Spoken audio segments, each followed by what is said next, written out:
এই হজরত, ল তোদের মজুরি। এনামুল ভাই, লন আপনার হাজিরার টাকা। দেখছস মালিকটা কত ভালো, কত সহজ সরল। 300 ইটের টাকাই দিয়ে গেল। আর আমি কত ইট টানছি? 200 ইট। কি তোর 300 ইট টানার কথা, 200 ইটটাই নেই, 300 ইটের টাকা মাইরা দিলি? এটাই তো কাজের আসল টেকনিক। এটা যত তাড়াতাড়ি বুঝতে পারবি তত বেশি টাকা ইনকাম করতে পারবি। ভাই, এটা তো সরাসরি মালিককে ফাঁকি দেওয়া হলো। এই পথে টাকা ইনকাম করলে টাকার বরকত থাকে না। আরে আমি এত হালাল হারাম বুঝি না, পকেটে টাকা আসলেই শান্তি। তুই একটু চিন্তা করে দেখ, সারাদিন গাধার মতো খাইটা কয় টাকা পাস? ভাই, কম টাকা পাই, যাই পরিশ্রম করি তা টাকাই পাই। রাতে অন্তত শান্তিতে ঘুমাইতে পারি। আরে হইছে, তোরে তো জ্ঞান দেওয়া লাগবো না, তোর জ্ঞান তোর কাছেই রাখ। তুই থাক, আমি গেলাম।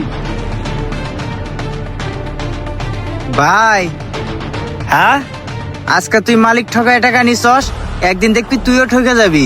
আরে যা, এত লেকচার দেওয়া লাগবো না। আল্লাহ সব দেখছে, সবারে ফাঁকি দিলে আল্লাহরে ফাঁকি দেওয়া যায় না। এই হজরত, এখানে 1200 ইট আছে, এটা টাইনে শেষ করবি। ভাই, এটা নিয়ে আপনার টেনশন করতে হইব না। আমরা দুই ভাই সন্ধ্যার ভিতরে আপনার ইট টেনে সব শেষ করে ফেলাম। ঠিক আছে, তাড়াতাড়ি শেষ করবা। আপনি যান, আপনার 1200 ইট আমি 2400 বানাবো। কাজ করে কি টাকার জন্য এত সময় বসে থাকা যায়? ও, তুমি কাজ করো না, কাজের ফাঁকি দেও। এই হজরত, আজকের কাজগুলা কিরকম হইলো? ইটগুলা ঠিকঠাক মতো উঠাইছস তো? কি কোন ভাই, ইট গুলা ঠিকঠাক মতোই উড়াইছি। পুরা 1200 ইটই উড়াইছি। আপনি চাইলে গইনা দেখতে পারেন।